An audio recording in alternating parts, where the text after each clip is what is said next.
it used to be Disney was the safest place to put your kids in terms of entertainment. It is not that way anymore.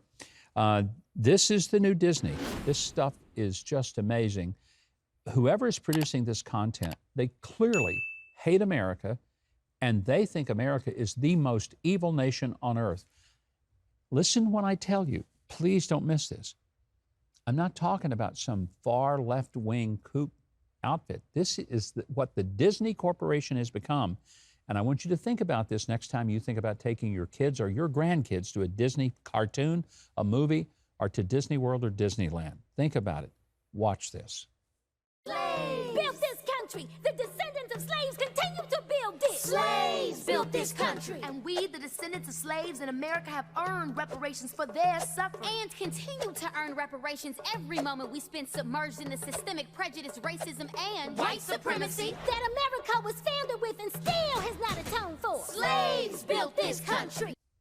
So there you have it. Disney says that we ought to have reparations for people who were never slaves, paid for by people who were never slave owners. Now go figure that one out. I'm not sure how it is that somebody ought to get money for having never been a slave, never close to being a slave, and it's going to come out of the pockets of people who've never owned a slave and never thought about it, and even in their own history and ancestry. A lot of these people, my family, we never had slaves. Heck, we were barely slaves ourselves if I go back and look at my history from the 1700s. I just find this bizarre, and that's what Disney has become. And they're screaming and yelling that we owe reparations to people who are the descendants of slaves. So let me just remind you, Disney is a multi-billion-dollar company.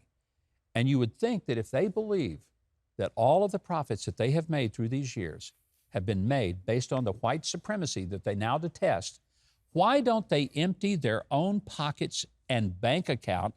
And if they want to give reparations, they're free to do it. So I don't want to hear Disney trying to tell me that I'm somehow responsible for something that happened 200 years before I was born.